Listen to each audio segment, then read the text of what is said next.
Sealt ülevalt tornist vahti pidades ja alla vaadates märkasin, et tänavad on kuidagi inimtühjad. Mul tekkis justkui déjà vu. Oleksin sattunud nagu aastasse 1571, kus samamoodi vahti pidades ja alla vaadates märkasin, et vanalinn on inimestest tühi. Tollel aastal laastas Tallinna must surm ehk katk. Nüüd tulingi ma ülevalt alla vaatama, kas linnarahvaga on ikka kõik korras ja linna õhk puhas.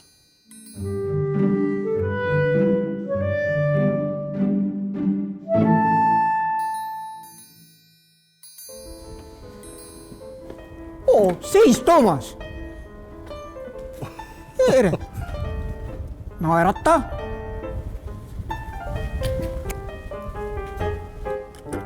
Võtte tehtud! Väga tubli! Tere siis ka! Tere! Mina olen Peeter. Peeter? Inimesed kutsuvad mind ka Fotopeetriks. Tere! Vaata, mis uhke jalgadega masin naabrimehel siis ka on. Ja see on tubli tükk. Selle aparaadiga saab kõik ümberringi üles võtta. Ja kui selline uhke külaline, nagu sina, vana Toomas, linnatänavatel ringi jalutad, siis peab seda ju jäädvustab. Ja ma tulin ülevalt alla vaatama, et kas teil siin ikka kõik korras on. Hing kriipis isegi tuulevaikse ilmaga ja süda ei andnud enne rahu, kuid pidin tulema alla vaatama. Aga ei tea, siin raekoja taga on ikka olnud sellist lõbusat ruigamist. Põrsaid pole praegu nähagi. Ja siis ei ole see armas vana Toomas tõesti tornitipust sajandeid alla saanud. See ruigamine lõppes siin õige mitusada aastat tagasi juba ära, sest raeisandatele ei meeldinud, kui sead ruigasid ja pikantseid aroome levitasid. See asi keelati trahvi ähvardusel raehärrade poolt ära. Ja see jutt on sul õige. Raekoda, see on ju linna süda. Või õigemini võiks öelda linnapea. Siit juhiti ju linna poliitikat, majanduslikku ja seltskondlikku elu. Samuti on Raekoda kohtupidamise paik. Ja, Toomas, selles on sul õigus. Olen minagi õigusest ja õiglusest alati lugu pidanud. Tallinnas kehtis 1248. aastast Lübecki linnaõigus ja kõik pahateod said linnas selle õiguse järgi karistatud. Siis ehitati ka siia Raekoja taha see raevangla hoone. Muide, Toomas, kas sa tead, et see on Euroopas vanim spetsiaalselt vanglaks ehitatud hoone?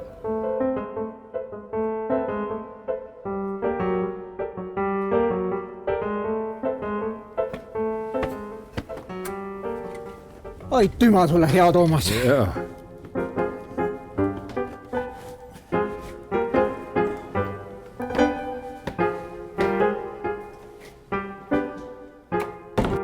No, siin polegi nii hirmus paik, kui ma kartsin.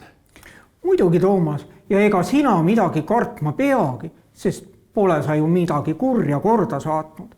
Aga 700 aastat tagasi hoiti siin kurjategijaid kinni ja mõnikord päris pikka aega, sest alati polnud kuriteo asjaolud selged ja kohtufoogt pidi mitmeid tunnistajaid üle kuulama.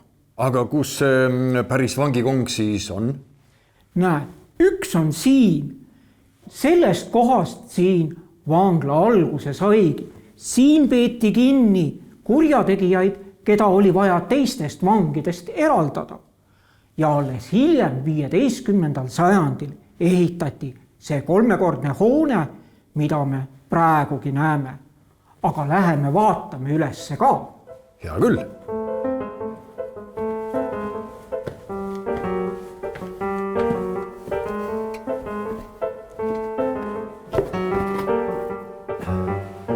Ohoo, siin on ju veel vähem vangla moodi. Jah, ega siin peale välis- ja siseseinte ju midagi algsest säilinud olegi. Ainult see uks on vanast ajast pärit. Ja üleval pööningul hoiti sellist kraami, mis niiskust kardab, ehk jahu ja soola. Ja eks seal pööningul oli ka vähem hiiri ja rotte. Ja loodan, et see muuseumirott ka ükskord siia oma tee leiab.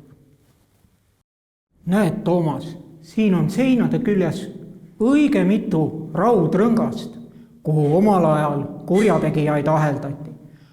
Kas sa oskad arvata, missugune nendest rõngastest Rae vangla päevist pärit on? Ahaa, no ma vaatan järgi. No see tundub siin olevat ajahamba poolt kõige rohkem räsida saanud rõngas. Ma pakun, et äkki see? Väga õige, Toomas. Aga enne kui sa lähed, teeme sust ühe pildi, sest on ju tore jäädvustada see, kuidas vana Toomas ükskord Rae vanglasse lõksu jäi. Teeme ära.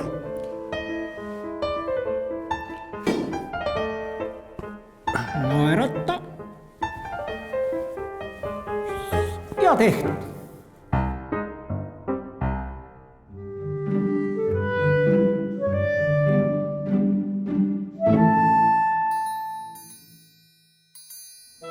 Ja kui suursugused ja uhked tornid, tõeline kindluslinn. Pean tunnistama, et siit altpoolt vaadates paistavad nad palju võimsamad välja.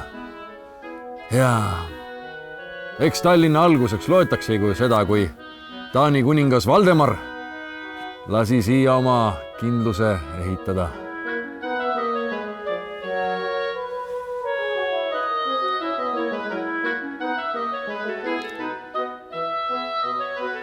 Ja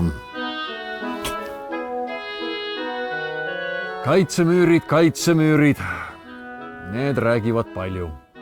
Aga kõige rohkem viga said nad ikkagi Liivi sõja ajal 16. sajandil. Siis mängisid linna kaitsmisel olulist rolli ikkagi suurtükid. Jah, näed, nagu suurtükkidest räägid, sealt tulebki valumeister Kort Hartmann. No tere, vana! Tere! Kas sind tüütas tornivahi amet ära või? Oh ei, tornivahi ametist mina ei loobu.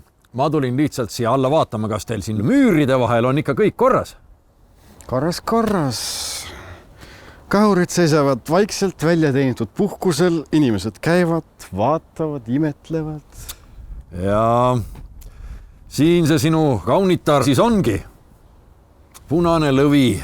Vaata, teaks ta pauku ka teeb. Pauku teeb musta püssirohuga, tuleb palju valget suitsu. Aga see ei olegi päris punane lõvi, vaid selle täpne koopia. Õige punane lõvi viidi juba 19. sajandil Peterburgi. Ahaa, aga see on küll uhke kahur. Vaata siin puha kirjad peal ja mis siin kirjutatud on? Kirjas on: mind nimetatakse punaseks lõviks. Raudse kuuliga tulistan ma vaenlast 1559. Nii. Ja siin on linnavapid ja seal üleval minu nimetähed Kort Hartmann. Sa vaata, võimas. Palju sa neid iludusi jõudsid siis valadaga? Üle 30. Ma isegi ei mäleta täpselt, kui palju. Aga igal ühele panin siis oma nime ka. Ühe nimi on Kägu, teise nimetasin kibedaks surmaks. Kolmandale panin nime Punane lõvi ja ühe nimetasin iseenda järgi Kort Hartmanniks. Kohe enda nime järgi. Jah, just.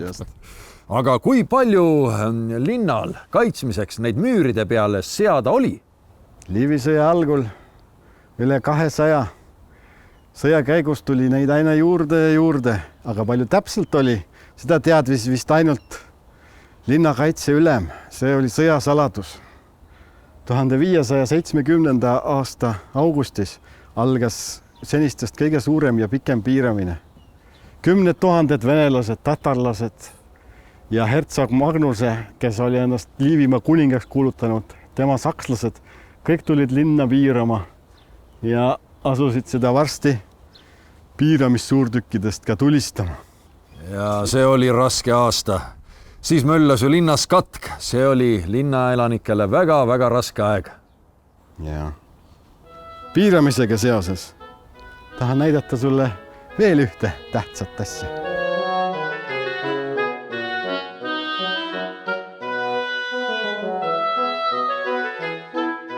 Ma tahtsin sulle näidata vaenlase kivist suurtükikuule, mis Kikendi köki seina sisse on müüritud. Sealt ülevalt vaadates ei ole ma neid tähele pannud. Viimase suure piiramise ajal Liivi sõjas tulistasid vaenlase piiramis suurtükid Tõnismäe poolt lastes Kikendi köki seina sisse suure augu. Nii suure, et härgade paarisrakend oleks võinud sealt läbi minna. Selle juures sai ka tornipealik, oli üks kingsepp surma. Hiljem, kui torn parandati, müüriti ka vaenlase suurtükikuulid sinna seina sisse. Ja raudkuulidest rist kõrgemal on siis hukka saanud tornipealiku mälestuseks. Tallinna linnamüürid seisavad olenemata riigis valitsevast olukorrast ikka vankumatult ja kindlalt edasi. Järgmine kord, kui pauku kuuled, pööra ennast Kikendi köki poole, siis saad aru, et punane lõvi kõneleb.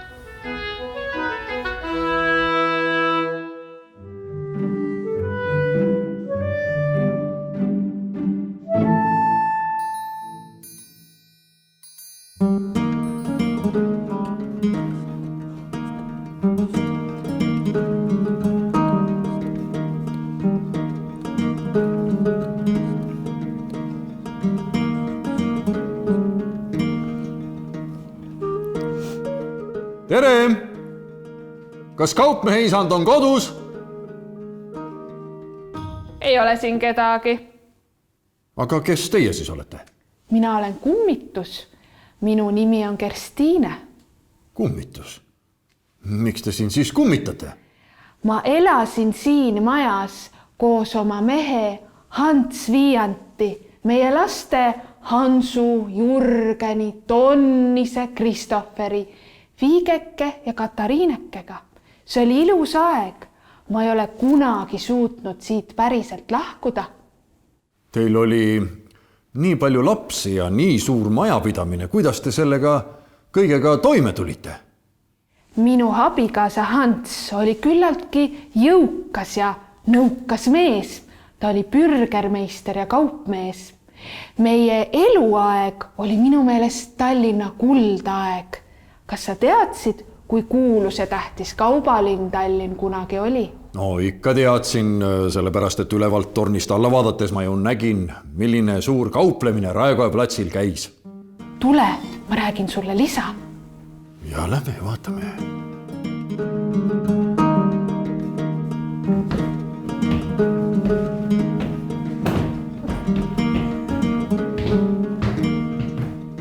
Tallinna linn sai alguse umbes 800 aastat tagasi, kui Taani kuningas Erik Adraraha andis Tallinnale linnaõigused.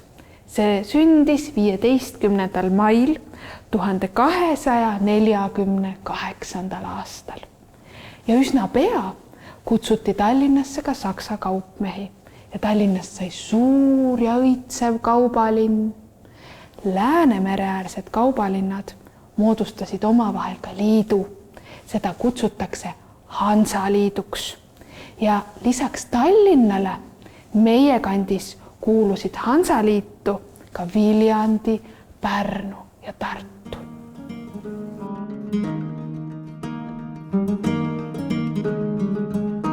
See on Koge.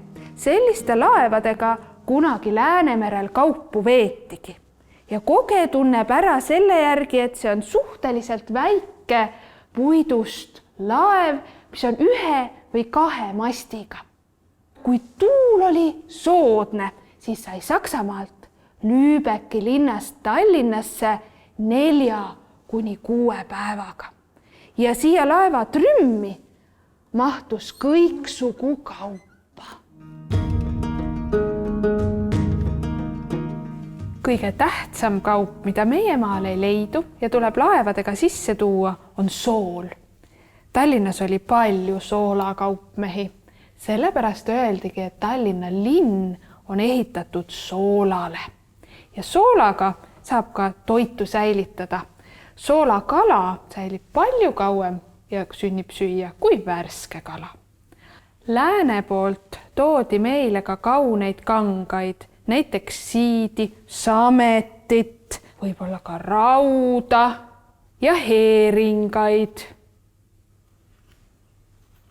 Ja siis muidugi erinevaid vürtse. Ja siin on veel õlut ja veini. Ja meilt lääne poole viidi näiteks paekivi, aga ka puitu ja üks kõige tähtsam kaup oli siis karusnahk. Muidugi teravilja ja mett ja tõrva ja ka vaha. Vahast tehti küünlaid, millega siis kõik Lääne-Euroopa kirikud valgeks said. Nii, Toomas, ma annan sulle siit soola kaasa, et sa seal torni otsas paremini säiliksid ja nendele kõvadele tuultele vastu peaksid. Oi, aitäh sulle ja rahu sinu hingele.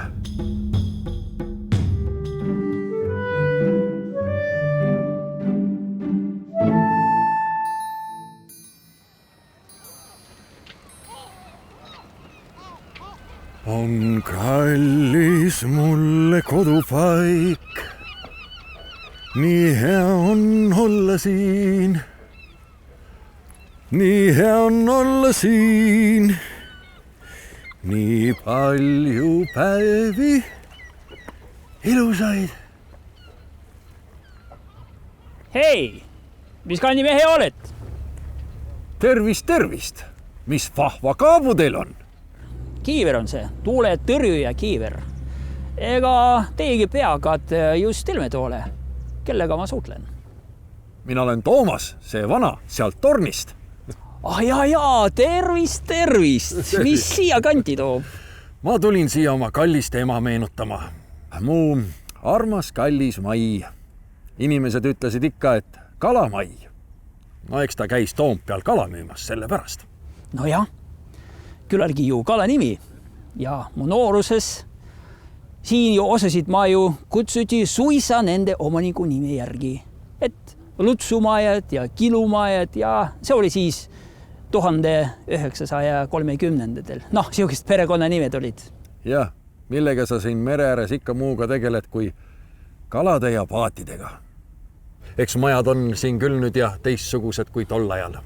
Esimesi kirjalikke teateid tuli siit juba 1374. aastal, aga eks enne sedagi leidus siin juba hingelisi.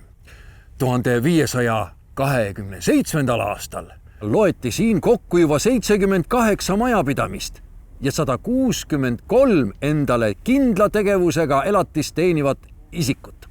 Oli kalamehi, mündrikke, köiepunujaid, kõrtsmikke ja teisi käsitöölisi. Aga tuuletõrjujaid polnud.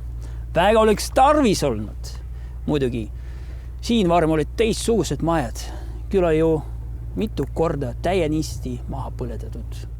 Ja eks see oli suurte raehärrade otsus. Ega tuletõrjujad ei olekski saanud siin mitte midagi ära teha. Et kui vaenuväed sisse tulevad, siis poleks neil kusagil ööbida ega midagi röövida. Linn põletati päris mitu korda maha. Ja 1570, 1710 ja nii edasi. Ja, viimane kord mu teada põletati kõik maani maha Krimmi sõja ajal 1854. aastal. Pärast veel tükk aega polnud siin eriti mingit maju. Suured põllud ja karjamaad, jurviljaajad, no mõned suvemõised ka, näiteks Kotsepuu suvemõis. No muidugi siin elasid enamasti vaesed rahvad. Seal Kadriorus ja Tadri tänava kandis kerkisid tol ajal juba uhkesed hooned, aga siin polnud nii palju jõudu, et ehitada.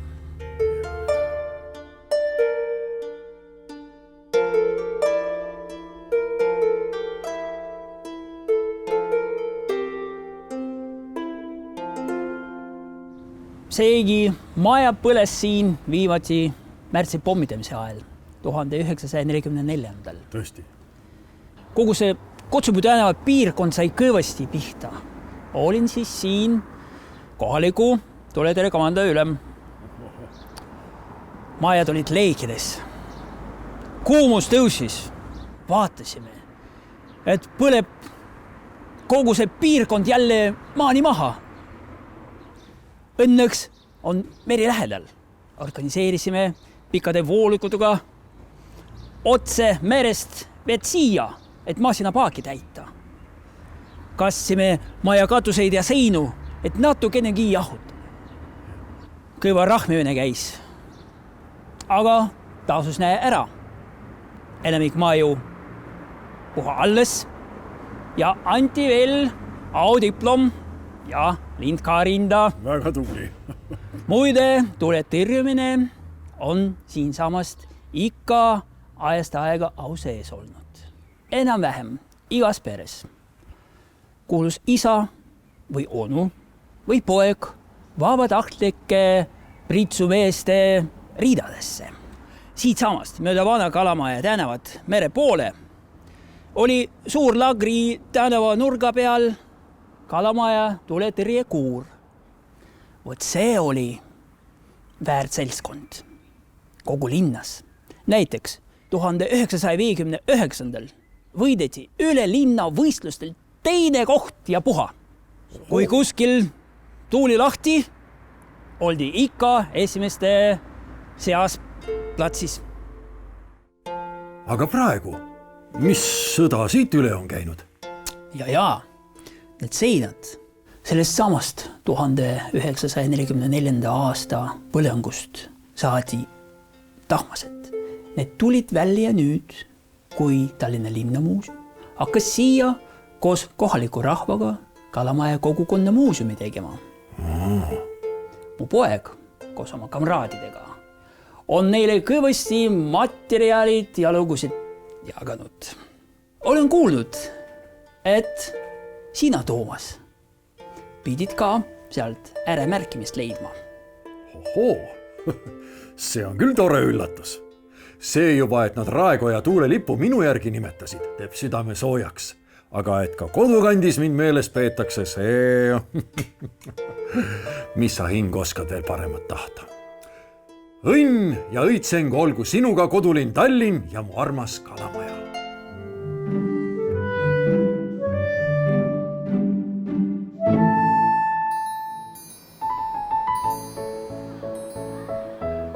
Vaata aga, sealt tuleb ju pargi asutaja Peeter Suur. Tervist. Tervist, vana sõber. Imeilus koht, Kadrioru park.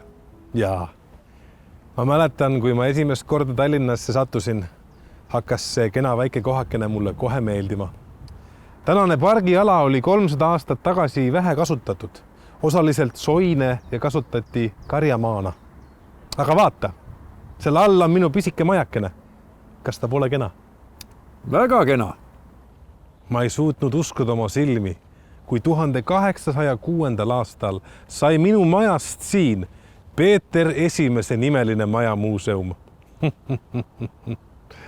Ja see on siiamaani Tallinna vanim muuseum.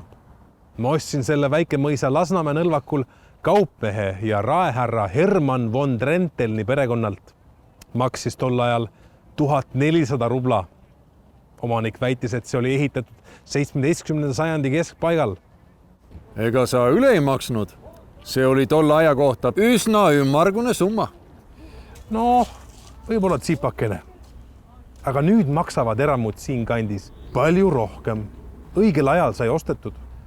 Aga kõige rohkem meeldis mulle selle koha juures see, et siit ülevalt sai Läänemerel sõitvaid Rootsi sõjalaevu jälgida. Neid puid polnud. Vaade oli avar ja meri oli ka lähemal. Aga mis sind Revalisse tõi? Põhjasõda. Mul oli sellest peaosa täita. Sadamate ehitustööd tuli üle vaadata. Laevastik. Mu arm. Mõned suurehitised on osaliselt ka tänaseni säilinud. Kas sa oma esimest visiiti mäletad? see oli detsember. 1711. aasta detsember. Siis korraldati suur pidulik vastuvõtt ja tööasju oli palju. Tutvusin siis kindlustuste ja sadama ümberehitamise võimalustega. Ja siis see läkski. Mõned aastad hiljem lõpetati sadama läänekülg, kaitsva muuli, tsitadelli ja patarei ja 2 majaka ehitamisega. Tänu sellele muutus Tallinn üheks tugevamini kindlustatud sadamaks Balti merel. Oja. Ei tea, kuhu mu Katariinake jäi. Läks vist oma aeda. Tead, Toomas, kui ma merel käin ja seal käin ma ausalt öeldes päris tihti, veedab Katariina aega oma aias. Ja siis on ka minu süda rahul. Peeter, aga mis meie kliimas üldse kasvada saab? Kapsad! Igat sorti kapsad. Ja kapsasupp on mu lemmik. Teinekord teata ette, kui tuled. Lasen kapsasuppi keeta. Ja kurgid kasvavad ka. Ma jumaldan Katariina tehtud imemaitsvaid vähe soolatud kurke. Need viivad keele alla. Noh, maasikad, lilled kasvavad. Need on rohkem naiste maitsele. Katariinake on ikkagi mulle nii armas. Ma mäletan täpselt, kuidas 1718. aastal kutsusin kohale itaallasest arhitekt Nicola Michetti ning algas lossi ja pargiansambli ehitus. Sellest pidi saama suurriigile vääriline suveloss. Väikest maja hakkasin siis nimetama vanaks paleeks, aga kogu ansamblile panin Katariina auks nime Jekateriinentall. Toomas, kas sa suudad korrata minu järgi Jekateriinentall? Jekateriinentall. Jekateriinentall. Jekateriinentall. Kuidas kõlab? Kõlab väga meloodiliselt, aga Eesti rahvas muutis selle endale suupärasemaks. Kadriorg. Ega sellel nimel ju ka midagi viga ei ole. Ja park on ikka sama ilus edasi. Jaa, sul on õigus. Selles pargis kohtuvad looduslik ilu ja ajalugu.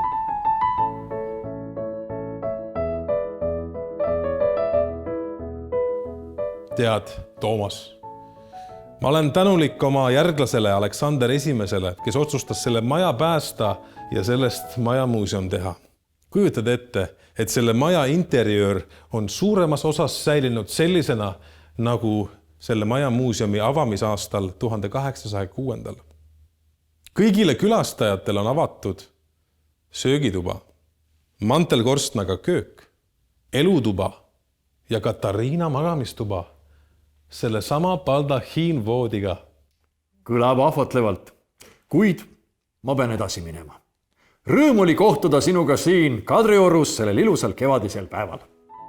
Hüva päeva sulle, kallis sõber. Teine kord anna varasemalt teada. Saada mõni kirjatuvi ette, et ma teaksin, et sellised külalised on tulemas. Saan sulle kapsasuppi pakkuda ja loomulikult ka soolakurke.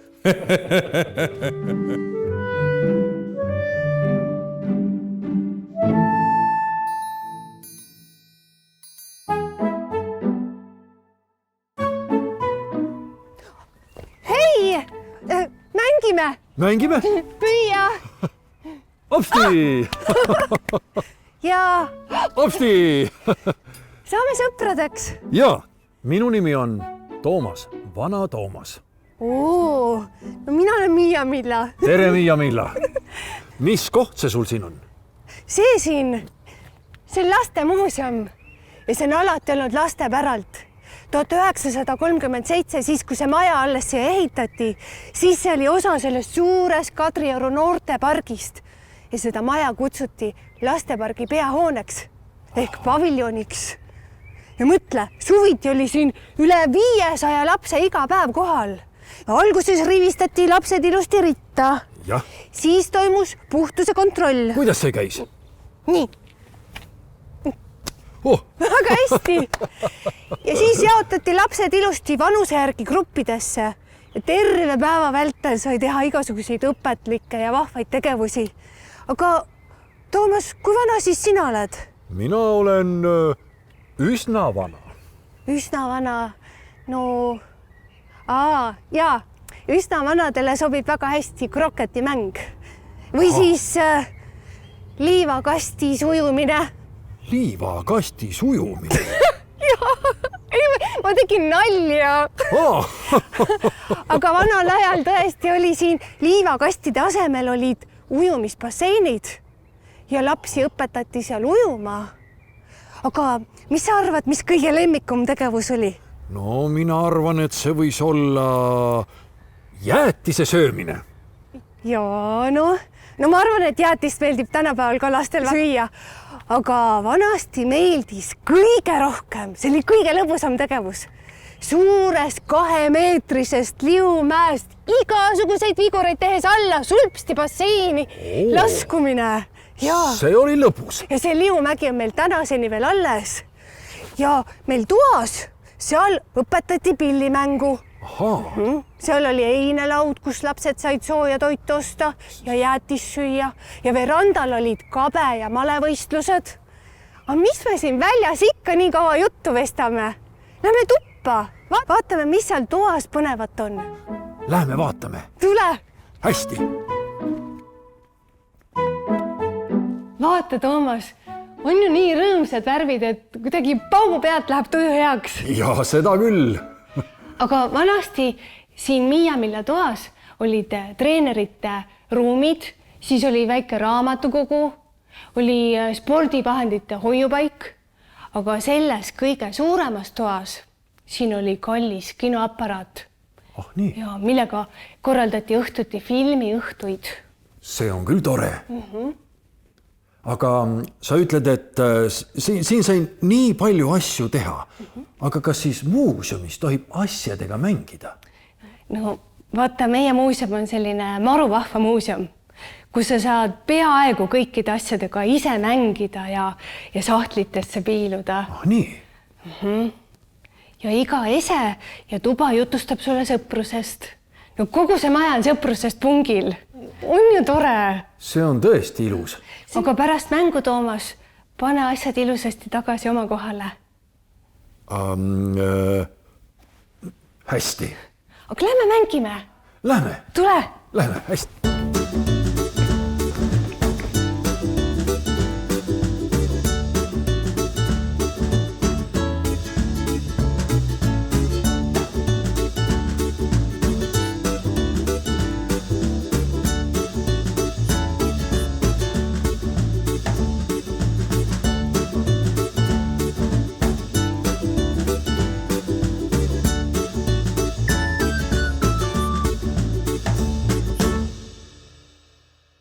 Tere, kas teie poes on kõike müügil? Meil on kõike. Šokolaadikomme, karamelli, halvad. Mida soovite? Mina soovin midagi, mis oleks Tallinnaga seotud. Näiteks need tangud seal. See on ju minu kodu. See on ju tuttav koht. Jaa. Oota, aga mul on veel midagi. Mis te sealt leiate? Kas äkki üks tuljaku šokolaad? Tuljaku šokolaad, suurepärane. Aga Tallinna kilud maitsevad? Tallinna kilud maitsevad väga hästi šokolaadi ja tangude vahele. Nii, Tallinna kilud. Tallinna kilud, Need on väga head soolased. See teeb kokku 500. 500 on hea. Nii. Aga kes see maksab? Teeme nii, et Raekoda maksab. Tallinna linna Raekoda maksab. Aitäh teile. Aga vana Toomas, Ja. tule veel meile mängima. Hästi. Aitäh sulle ja nägemist.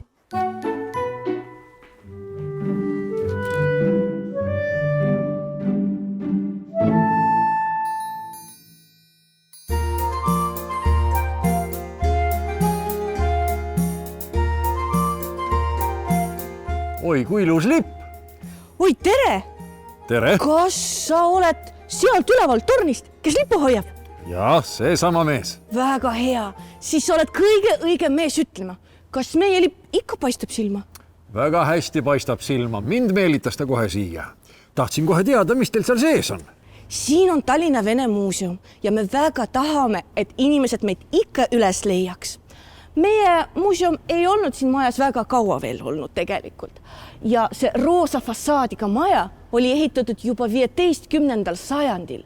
Aga 19. sajandi teisel poolel, kui maja omanikuks sai Helen von Notbeck, ehitati hoone ruumid ja välisfassaad ümber ja sellisena on ta ka tänini säilinud. Äkki lähme sisse, ma näitan? Minugi poolest. Lähme vaatame järgi.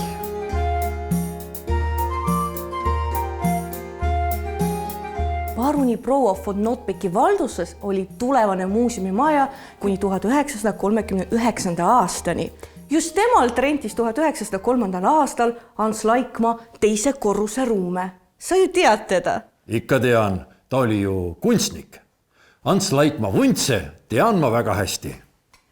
Just, ja nendest ruumidest saigi alguse kuulus Hans Laikmaa ateljeekool, kus ta õpetas kunsti eesti keeles oma 20 õpilasele. Samamoodi ka Tallinna Vene muuseumi lugu veel alles alguses. Meie muuseum keskendub vene kultuuripärandile Eestis. Räägime inimeste ja paikade lugusid minevikust, olevikust ja isegi tulevikust. Siis on teil päris palju tööd veel ees. Ma võin teile isegi mõned lood vesta. No lähme siis jalutame vanalinnas ja jutustame veidi. Võib-olla suudan ma siin isegi mõne asjaga üllatada. No, see võib sul väga raskeks osutuda, kuigi tee proovi. Sealt ülevalt on väga hästi kõike näha.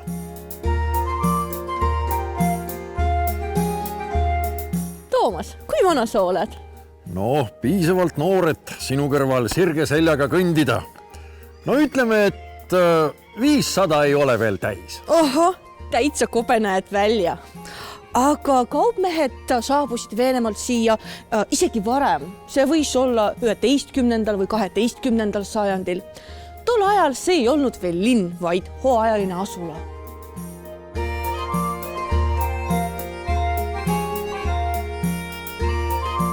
See on roheline turg, kus vene kaupmehed vanasti kauplesid.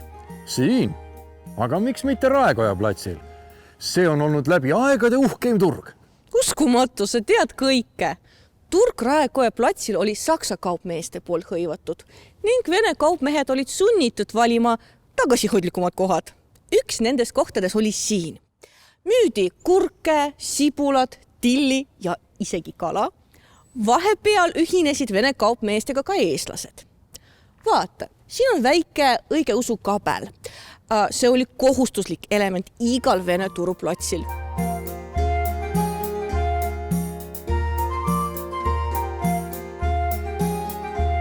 Mis tänav see on? Pidi ju olema Kloostri tänav.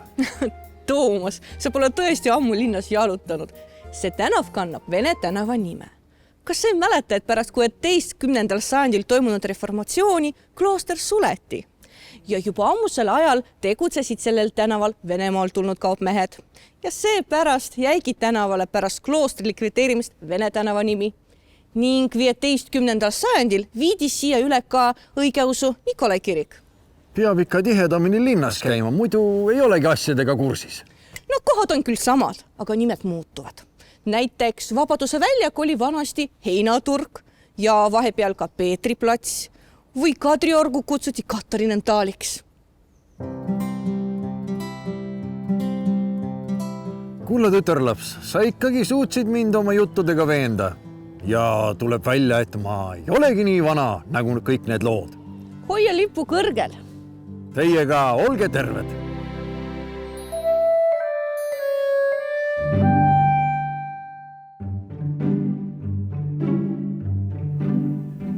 Nüüd on mu süda rahul.